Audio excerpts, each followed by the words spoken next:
సార్వత్రిక ఎన్నికల్లో గెలుపు తమదేనన్న ధీమా వ్యక్తం చేసేలా అధికార పార్టీ వ్యూహాత్మకంగా పావులు కదుపుతోంది. 2019లో ఎమ్మెల్యేలుగా పోటీ చేయాలనుకునే ఎమ్మెల్సీలను రాజీనామా చేయిస్తోంది. ఇప్పటికే టికెట్లు ఖరారైన మంత్రి సోమిరెడ్డి చంద్రమోహన్ రెడ్డి, రామసుబ్బారెడ్డి తమ పదవులకు రాజీనామా చేయగా త్వరలోనే మంత్రులు లోకేష్, నారాయణ కూడా ఇదే నిర్ణయం తీసుకోనున్నట్లు విశ్వసనీయ సమాచారం. మొన్న రామసుబ్బారెడ్డి, నేడు సోమిరెడ్డి ఎమ్మెల్సీ పదవులకు రాజీనామా చేయగా ఇంకొంతమంది నేతలు సిద్ధమవుతున్నట్లు తెలుస్తోంది. వచ్చే సార్వత్రిక ఎన్నికల్లో ప్రత్యక్షంగా పోటీ చేయాలనుకుంటే సదరు వ్యక్తులు ఎమ్మెల్సీ పదవిలో ఉండడం సబబు కాదనే అభిప్రాయం పార్టీ అధిష్టానంలో వ్యక్తమవుతోంది. ఉన్న పదవులకు రాజీనామా చేసి ఎన్నికలకు వెళ్తే ధైర్యంగా తమ ధీమాను చాటడంతో పాటు టికెట్ ఆశించి దక్కని వారికి ఆ పదవిని బదలాయించవచ్చని అధినేత చంద్రబాబు వ్యూహాత్మక నిర్ణయం తీసుకున్నట్లు సమాచారం. ఇప్పటికే కడప జిల్లా జమ్మలమడుగు ఎమ్మెల్యే టికెట్ రామసుబ్బారెడ్డికి ఇవ్వాలని అధిష్టానం నిర్ణయించింది. సిట్టింగ్ ఎమ్మెల్యేగా ఉన్న మంత్రి ఆదినారాయణ రెడ్డి తన సీటును త్యాగం చేసి అధిష్టానం ఆదేశాల మేరకు ఎంపీగా పోటీ చేసేందుకు సిద్ధమయ్యారు.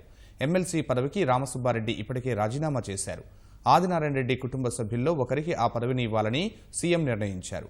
ఈ వ్యూహాత్మక అడుగుతో జమ్మలమడుగు వివాదానికి తెరదించినట్లయింది. నాకు ఎమ్మెల్సీ ఇంకా 2 years 1.5 months ఉంది. నేను ఎమ్మెల్యేగా పోటీ చేయాలనుకున్నప్పుడు, ప్రజల ఆశీర్వాదాలు నేను పొందాలనుకున్నప్పుడు, ఎమ్మెల్సీగా ఉండి ఇంకొక ఎమ్మెల్యే పదవి నేను కోరుకోవడం కరెక్ట్ కాదేమో అని అనిపించింది. ఈరోజు ఉదయం ముఖ్యమంత్రి గారికి ఫోన్ చేశా. అన్నీ ఆలోచించావా అన్నారు. అవునని చెప్పా. ఈయన ఇష్టం అన్నారు. వెంటనే నిర్ణయం తీసుకొని ఈరోజు ఎమ్మెల్సీ పదవికి రాజీనామా చేస్తుండా. నా నమ్మకం ఏంటంటే ఈసారి సర్వేపల్లిలోనే పోటీ చేస్తుండా. సర్వేపల్లిలో ప్రజల ఆశీర్వాదాలు నాకు మెండుగా ఉంటాయనే ఒక నా నమ్మకం నాకుంది. తాజాగా మంత్రి సోమిరెడ్డి చంద్రమోహన్ రెడ్డి ఎమ్మెల్సీ పదవికి రాజీనామా చేశారు.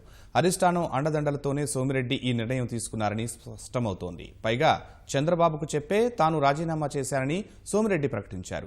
సోమిరెడ్డి రాజీనామాతో ఖాళీ అయిన స్థానాన్ని నెల్లూరు జిల్లాలో ఎమ్మెల్యే టికెట్ ఆశించి కుదరని వేరొకరికి ఇస్తారా, లేక జిల్లాలో ఎక్కడైనా భర్తీ చేస్తారా అన్నది వేచి చూడాలి.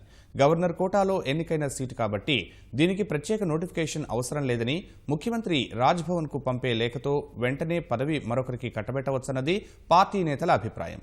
ఒకవేళ నెల్లూరు జిల్లాలోనే ఎవరికైనా ఎమ్మెల్సీ పదవి ఇవ్వాల్సి వస్తే అక్కడ మేయర్గా ఉన్న అబ్దుల్ అజీజ్ పేరు పరిశీలించవచ్చని తెలుస్తోంది. సర్వేపల్లి నుంచి వచ్చే సార్వత్రిక ఎన్నికల్లో ఎమ్మెల్యేగా పోటీ చేస్తారన్న సోమిరెడ్డి తనకు ప్రజల ఆశీర్వాదం ఉందనే నమ్మకాన్ని వ్యక్తం చేశారు. నేను ఎమ్మెల్సీగా ఉన్నటువంటి నా అభ్యర్థిత్వాన్ని రాజీనామా ముఖ్యమంత్రి గారికి సమర్పించడం జరిగింది. అది ఆదినారాయణ రెడ్డి వాళ్ళ కుటుంబ సభ్యులకు, వాళ్ళ అన్నగారు అయితేనేమి, వాళ్ళు నిర్ణయించిన మేరకు వారికి ఇవ్వడం జరుగుతుంది అని ముఖ్యమంత్రి గారు చెప్పడం జరిగింది. నాకు కూడా ఎలాంటి అభ్యంతరం లేదని ముఖ్యమంత్రి గారికి చెప్పడం జరిగింది. నెల్లూరు జిల్లా నుంచే మరో మంత్రి నారాయణ ప్రస్తుతం ఎమ్మెల్సీగా ఉన్నారు.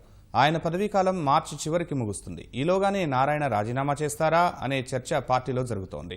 నెల్లూరు అర్బన్ నుంచి వచ్చే సార్వత్రిక ఎన్నికల్లో నారాయణను పోటీకి దింపాలని పార్టీ అధిష్టానం యోచిస్తోంది. నారాయణ ఎమ్మెల్సీ పదవికి రాజీనామా చేసినా చేయకపోయినా ఎలాగూ స్వల్ప వ్యవధిలోనే పదవీకాలం ముగుస్తోంది. తిరిగి ఎమ్మెల్సీగా కొనసాగింపు ఉండదన్నది సుస్పష్టం. దీన్ని బట్టి నారాయణ స్థానంలో వేరొకరికి అవకాశం ఇవ్వనున్నట్లు సమాచారం. యువ నాయకుడు నారా లోకేష్ వచ్చే ఎన్నికల్లో ఎమ్మెల్యేగా పోటీ చేయాలనుకుంటున్నందున ఈలోగానే ఆయన పదవికి రాజీనామా చేసే ఆలోచనలో ఉన్నట్లు తెలుస్తోంది. లోకేష్ ఎక్కడి నుంచి పోటీ చేస్తారనే స్పష్టత ఇంతవరకు రాలేదు.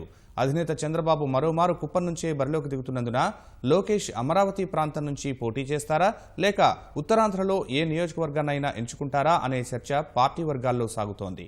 లోకేష్ సీటుపై స్పష్టత వచ్చాక ఆయన కూడా ఎమ్మెల్సీ పదవికి రాజీనామా చేస్తారని సమాచారం. ఎమ్మెల్సీగా ఉన్న నేతలు ఎవరైనా ఎమ్మెల్యేలుగా పోటీ చేయాలనుకుంటే వారు కూడా రాజీనామా చేసి బరిలోకి దిగాలనే నిబంధనను పార్టీ అధిష్టానం పెట్టనున్నట్లు సమాచారం. గత ఎన్నికల్లో బాపట్ల స్థానం నుంచి తెలుగుదేశం పార్టీ అభ్యర్థిగా అన్నం సతీష్ ప్రభాకర్ పోటీ చేసి ఓడిపోయారు. ఆ తర్వాత సతీష్ ఎమ్మెల్సీ పదవి పొందారు. వచ్చే సార్వత్రిక ఎన్నికల్లో సతీష్ తిరిగి పోటీ చేయాలనుకుంటే తన పదవికి రాజీనామా చేయాల్సి ఉంటుంది. గుంటూరు జిల్లా నుంచి ఎమ్మెల్సీగా ఉన్న మాజీ మంత్రి డొక్కా మాణిక్యవరప్రసాద్ వచ్చే సార్వత్రిక ఎన్నికల్లో తాడికొండ నియోజకవర్గం నుంచి ఎమ్మెల్యేగా పోటీ చేసేందుకు ఆసక్తి కనబరుస్తున్నారు. అక్కడ ఇప్పటికే సిట్టింగ్ ఎమ్మెల్యేగా శ్రావణ్ కుమార్ ఉన్నారు.